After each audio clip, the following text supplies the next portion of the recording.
Mga kwento ni Thelmo.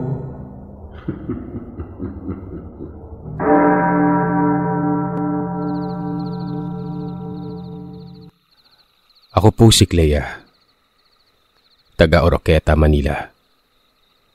Naisipan kong sumulat sa inyo para ibahagi ang karanasan kong hanggang ngayon ay bumabagabag sa isipan ko. Isang tunay na karanasan na nangyari. Mahigit sa 15 taon na ang nakakaraan. Pwede akong mahusgahan, masabihan ng mga salitang masasakit dahil sa kwentong dala ko para sa inyong lahat ngayon. Alam ko na posibleng mangyari yon dahil nahilig na ako sa pakikipaglandian sa iba't ibang lalaki. Maitsura o wala, mahirap o mayaman. Basta, lalaki, nilalandi ko. Pasensya na sa ginamit kong salita pero gusto ko lang pong magpakatotoo sa inyo. Sa ganong edad ko, maharot na akong babae. Palagi akong pinapagalitan ng mga magulang ko dahil hindi umano ako nagsiseryoso sa pag-aaral ko. Isang bagay na totoo naman talaga. Hindi ako mahilig mag-aral. Hindi ko trip ang magbasa at mag-memorize ng mga nakasulat sa textbooks, lalong-lalo na sa encyclopedia. Palagi akong bokya sa klase. Palagi akong bagsak sa mga subjects ko sa school. Pero hindi po mahina sirsat yung utak ko. Talagang, ewan ko, tamad lang talaga akong mag-aral. Dahil doon, palagi akong hindi pumapasok sa eskwelahan. Gumigimik ako kasama ng mga tropa kong lalaki. Puro straight na lalaki ang mga kaibigan ko sa school. Marami akong mga babaeng kaklase na gusto akong kaibiganin pero hindi ko sila trip kabanding. Competition sila para sa akin. Kahit yung mga schoolmate ko na binabae. Asar sa akin nun. Gawa ng palagi ko silang iniisnab. Sabi ng mga tropa kong astig na lalaki na tulad ko ring bulakbol sa eskwelahan. Subukan ko raw isama sa grupo namin yung mga magagandang kaklase namin na gusto akong kaibiganin. Pero wala. Inaway ko lang yung mga katropa ko dahil alam kong puro kung ano-ano lang naman ang nararamdaman nila para sa mga babaeng target nila nun. Hindi ako nakikipagkaibigan sa mga binabae, lalo na sa mga kapwa ko babae. Para kasi sa akin, lalo na nung 15 taong gulang pa lamang ako. Ako lamang dapat ang sentro ng usapan. Gusto ko lahat sila sa akin lang nakatingin. Lahat ng lalaki, ako lang ang gusto. Pasensya na po sa mga tagapakinig. Lalong-lalo na sa may mga kabataang nakikinig dyan. Pero sa edad na 16 na taong gulang, nawala ng aking tinatagong pagkabirhen. Hindi lamang ng isang lalaki, kundi 3. 3 iba't ibang lalaki, Sir Seth. Sabay-sabay sila sa akin nun. Clea, ulitin mo nga yung sinabi mo. Gigil na tanong ng tropa kong si Barry. Pinatulan ko sila Mark, Luke at Gabriel. Nalasing kasi kami ng todo kagabi. Paliwanag ko kay Barry noon. Paano kung mabuntis ka? Tapos, hindi mo kilala kung sino sa kanilang 3 yung ama. Napansin kong galit na galit si Barry sa akin nung hapon na yon. Sa sobrang galit niya, gusto niyang sugurin sila Mark, Luke at Gabriel. Mga tropa kong ang babanal ng pangalan pero may isa demonyo sa totoong buhay. Lahat sila, bad boy ang tawag sa school. Nainis ako dahil OA yung reaksyon ni Barry nun. Alam at ramdam kasi ng babae kung may gusto ang isang lalaki sa kanya. Parang si Barry sa akin. Nagsiselos ka ba o naiinggit, Barry? Diretso kong tanong sa kanya. Ano ka ba, Clea? Bakit naman ako magsiselos sa mga lokong yon na walang gusto sa'yo kundi katawan mo? Bakit umuusok yung ilong mo? tapatin mo nga ako. May gusto ka ba sa akin? Hindi nakasagot si Barry sa tanong ko, Sir Seth. Natameme siya at biglang napikon. Tinalikuran ako at nilayasan bigla. Lumipas ang ilang buwan. Nagpositibo ang pregnancy test na ginawa ko. Bigla kasi akong nanibago sa katawan ko. Naging mas tamad ako. Naging antukin. Mapili sa pagkain. Ayoko ng amoy ng pabango. Nasusuka ako sa amoy ng ginisang bawang. At bigla akong nahilig sa maasim na mangga na sinasawsaw sa suka na may asin at pulang siling labuyo na ayokong kinakain nung bata pa ako. Napansin ko rin ang medyo paglaki ng dibdib ko. Kaya kinutuban ako nun. Nagpa-check up ako sa ospital kasama si Barry. At nang makumpirma namin mula sa gynecologist na buntis nga ako nun, bigla itong tumalak. Yan ang sinasabi ko sa'yo, Clea eh. Sino ngayon yung ama na dinadala mo? Sabay-sabay kasi sila. Tsaka lasing ako nun, hindi ko alam kung sino yung nauna sa kanila eh. Tsaka hindi ko matandaan kung sino yung... Para kang babaeng bayarang magsalita at umasta. Bakit ka ba ganyan? Nag-iossi ka pa. Hoy Barry, huwag mo kong husgahan ha. Bakit ba ikaw yung namumroblema? Ang init-init ng ulo mo ay katawan ko naman to. Magsasalita pa sana ako para ipagtanggol ang sarili ko na hindi ako yung katulad ng sinasabi niya. Napapatol kahit kanino nang biglang magwala si Barry sa harapan ko. Kinaladkad ako papasok sa klinika ng ospital. Ayusin mo nga yung buhay mo, Clea! Pagdating namin ulit sa loob, lahat ng tao sa klinik ni Doktora Maya napatingin sa aming dalawa. Akala siguro nila ay mag-asawa kami ni Barry. Binigyan ako ng preskripsyon at mga bili ni Doktora Maya na hindi ko naman sineryoso talaga. Sobrang habang litanya tungkol sa pag-aalaga ng bata. Matapos ang check-up ay dinala ako ni Barry sa breakwater sa Rojas Boulevard. Kumain kami sa isang restaurant malapit sa dagat. Tahimik lamang siya habang nakatitig ako sa mga mata niya. Hanggang sa matapos kaming kumain at binasa ko ang preskripsyon na binigay sa akin ni Doktor. Doon lang nag-sink in sa akin ang katotohanan, Sir Seth. Nabuntis ako at hindi ko alam kung sino ang ama nun. Pero imbis na ako ang maunang maiyak dahil sa problema ko, napansin kong tumulo ang luha sa mata ni Barry. May problema ka? Tanong ko. In love ako. Sabi niya sa akin sabay tingin. Napabulalas ako ng tawa sa sinabi ni Barry. Tawang-tawa ako na ikinapikon niya. Tumayo siya at akmang mag-walk out na nang hilahin ko siya pabalik sa mesa. Tinanong ko si Barry kung niligawan niya ba yung babaeng gusto niya pero umiling lamang siya. Bilang kaibigan niya, nabatukan ko siya ng malakas nun. Pinayuhan ko siyang ligawan muna yung babae. Habul-habulin. Bago siya magmukmuk at umiyak na parang nabasted na kaagad. Pero seryoso sa pangangatwiran si Barry. Natigilan ako sa kakatawa ng magsalita siya. Hindi niya ako magugustuhan. Pustahan pa tayo. Tanong niya.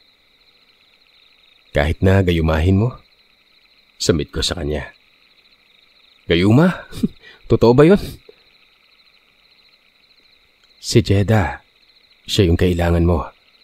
Sagot ko sa kanya. Doon ko pinaliwanag kay Barry kung sino si Jeda at kung paano ko nakilala yon. Isang medium si Jeda. Isang mangkukulam. Kaya niyang bigyan ng sakit ang kahit sinong tao. Sa pagkakaalam ko pa, kaya niya ring mambarang. Nakilala ko si Jeda sa kaibigan ng mama ko na isa ring medium. Sikat na sikat siya sa mga sawi sa love life at mga kasal nun. dahil marunong na rin siyang manggayuma. Napatitig ng matagal si Barry sa mga mata ko. Kinabukasan ay tinext niya ako. Samahan ko raw siya sa kakilala kong mangkukulam. Sinagot ni Barry ang pamasahe namin. Nang makarating kami sa bahay ni Jeda, nakaramdam ng kakaibang kabang tropa ko. Tuloy kayo. Pasok. Pambungad ng bati ni Jeda. Babae ba siya o lalaki? Bakit ganyan yung itsura niya? Mainahong tanong ni Barry. Malaki ang bahay ni Jeda. Kulay itim ang pintura ng dingding. Kahit sa labas ay itim ang kulay nito. May mga garapong babasagin na nakadisplay sa mga estante sa sala ng bahay. Sa loob ng garapon ay puno ng iba't ibang halamang gamot at mga ugat ng puno. Nakababad ito sa langis. Dinala kami ni Jeda sa loob ng silid niyang puno ng mga buto ng namatay na hayop. Mga stuffed animals, ulo ng usa. Lahat yun nakasabit sa dingding ng malamig niyang kwarto. Nagbalik ka, Clea. Tumalaba ang gayuma na pinagawa mo sa akin nun. Naggulat si Barry at napahawak sa braso ko ng biglaan nun. Sabay sabing, nagpagawa ka ng gayuma? Huwag na natin pag-usapan yan, Barry. Sikreto na nating dalawa yan. Samahan ko lang itong tropa kong si Barry para magpagawa ng gayuma para sa babaeng mahal niya. Sabi ko nun. Pero, hindi ako mahal. Sabat ni Barry. Natawa ang mangkukulam. Paano mo naman nasabi, Barry? Tanong niya. Sa itsura kong to, may magkakagusto pa ba sa isang maliit na lalaking tulad ko? Sinong babayang gustong malahian ng tulad ko? Bakit? Ano bang itsura ng babaeng gusto mo? Tanong ni Jeda. Maganda siya, bata pa. Masayahin, matalino pero tamad mag-aral. Matangkad siya sa akin ng milya-milya. Nakaramdam ako na ako nga ang tinutukoy ng tropa ko pero binaliwala ko munang pakiramdam na yon. Basta isa lang ang alam ko. Malabo akong magkagusto kay Barry. Ayon sa mangkukulam ay mura lamang umano ang singil niya sa paggawa ng lumay. Nakasalalay din umano sa tao ang epekto nito. Bali sa mga hindi nakakaalam ng lumay, yun po ang tinatawag na gayuma sa salitang Bisaya. Biglang hinawakan ni Jeda ang mga kamay ni Barry at pumikit ito. Kinabahan si Barry sa ginawang ito ng mangkukulam. Sa pagkakaalam ko, Sir Seth, sikat siya sa lugar nila noong panahon na yon na gumagawa talaga ng gayuma. Marami na siyang naimbentong pamamaraan para mahalin ang isang tao ng taong hindi siya mahal. Pinaupo na kami ni Jeda sa upuang bakal na nasa harapan ng nagliliyab na apoy. Para itong fireplace na hindi namamatay ng apoy nun. Sa harapan ng apoy ay doon umupo si Jeda at nagsimulang magsalita. Pinapili si Barry kung anong klaseng gayuma ang ipapagawa niya. Kung pababalikin ang kasintahan o asawang nang iwan. Patinuin ang kasintahan o asawang nagloloko. Ibalik sa dating sigla ang pagsasama. Paibigin ang taong hindi ka mahal. Siyempre, ang sinagot ni Barry doon, yung panghuli. Paibigin ang taong hindi niya mahal. Ipinaliwanag ni Jeda ang lahat ng kailangang gawin ni Barry para tumalab ang gayuma sa babaeng lihim niyang minamahal noon. Pinapagawa niya ito sa gabi na pipiliin niya. Maaari umano sa gabi na sobrang namimiss niya ang taong mahal niya o sa gabi na sobra ang galit sa puso niya dahil hindi niya makuha ito. Mahalaga ang masidhing emosyon at pangangailangan sa taong tinatangi niya. Gawin niya umano yon sa gabing hinahanap-hanap ni Barry ang katawan ng kanyang minamahal. Sa pribadong lugar niya gagawin. Dapat ay siya lamang ang nakakaalam. Kung nais niyang maging mas malakas ang bisa nito, gawin niya sa araw na papalaki ang buwan. Lalong-lalo na kapag kabilugan na. Doon na niya ibinigay kay Barry ang proseso na sa huli ay ilalagay sa garapon ng kung ano man na yon. Paalala niya kay Barry, wag na wag umanong hahayaan ng makita ng kahit na sino man ang garapon na yon. Kapag nangyari na ang kanyang kahilingan, itago ang garapon sa lugar kung saan walang makakakita. Sunugin ang laman. Burahin ang kung ano o sino ang nakasulat. Kung nais na mapawalang bisa ng gayuma. Matapos ang mahabang pagpapaliwanag ni Jeda, nagbigay ng halaga si Barry sa nanggagayumang mangkukulam. Ganun kamahal magpaturong gumawa ng gayuma kay Jeda bilang marami na siyang kliyente na talaga namang tumalab ang gayuma na pinagawa sa kanya. Nang papalabas na kami ng itim na bahay ni Jeda, humabol ito ng isang paalala. Barry, nakalimutan kong sabihin sa'yo, may kapalit ang tagumpay ng gayuma. Sa oras na makuha mo na ang taong minamahal mo, isang masamang pangyayari ang magaganap sa buhay mo. Handa ka ba dito? Tumango si Barry sabay talikod kay Jeda. Hinila na ako ni Barry papalayo sa bahay na itim. Pagbalik namin ng Maynila, hindi na ako kinakausap ni Barry noon. Hindi ko alam kung bakit. Hinayaan ko siyang malugmok sa problema niya sa love life niya. 20 anyos na siya noon. Birhen pa. Nakakaawa yung tropa ko na yon. Nagtaka ko kung bakit bigla na lamang siyang hindi nagpakita sa akin. Nabadrip ako sa inasta niya kaya hindi ko na siya tinext o chinat nang dumating kami sa Manila. Lumipas ang 1.5 buwan. Napansin kong lumaki na ang umbok sa tiyan ko. Nagsimula akong magdamit ng malalaking t-shirt para hindi mahalata sa bahay na buntis ako noon. Pero sa titig ng nanay ko sa akin noon, alam kong alam niya na buntis ako. Hindi nagtagal, isang gabing maalinsangan. Nag-iba ang pakiramdam ko. Hindi ako makatulog. Balisa ako. Hindi ko alam kung dahil sa sobra ang tulog ko nung hapon na yun o sadyang praning lamang ako, Sir Seth. Nakakarinig ako ng kakaibang bulong. Hindi malinaw, pero parang tinatawag ang pangalan ko. Doon ako sinimulang kilabutan. Bigla na lamang walang ano-ano. Pumasok sa isipan ko si Barry. Nakapagtataka lang na sa loob ng 1.5 buwan nang hindi ko pag-iisip tungkol sa kanya.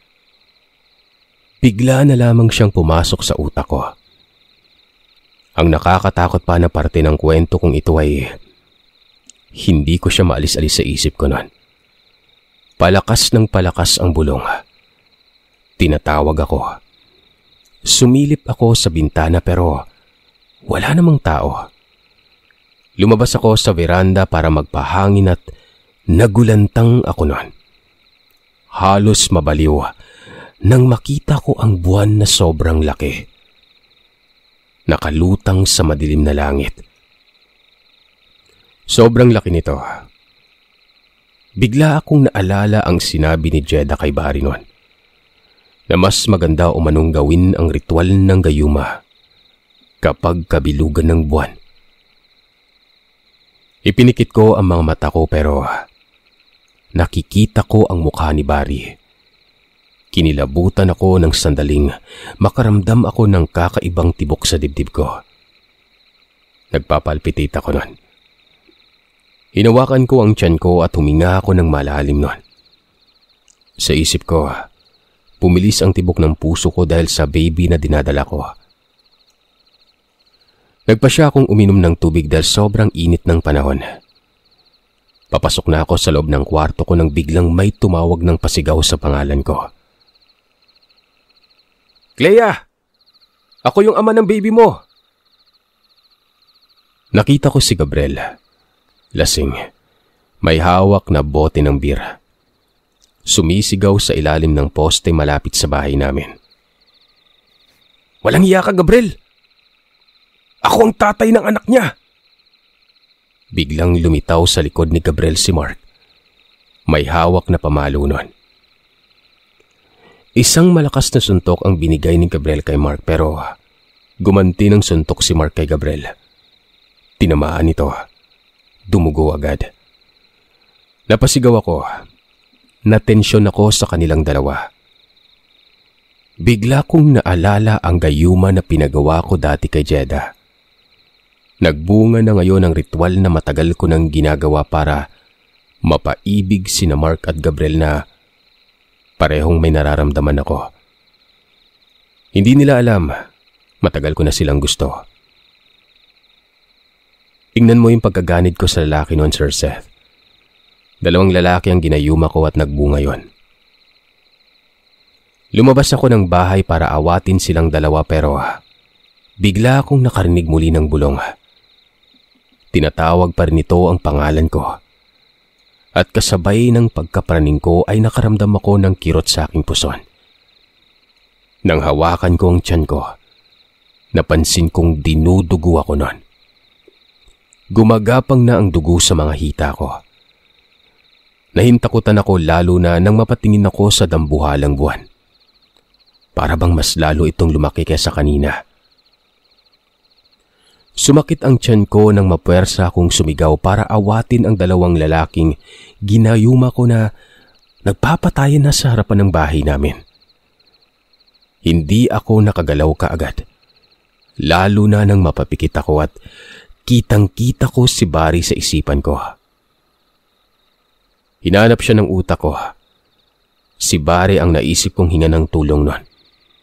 Gusto ko siyang tawagan, kausapin. Para bang bigla ko siyang na-miss. Si Barry na palagi kong kasama. Si Barry na matagal nang concern sa akin. Hindi ko maintindihan yung nararamdaman ko nun.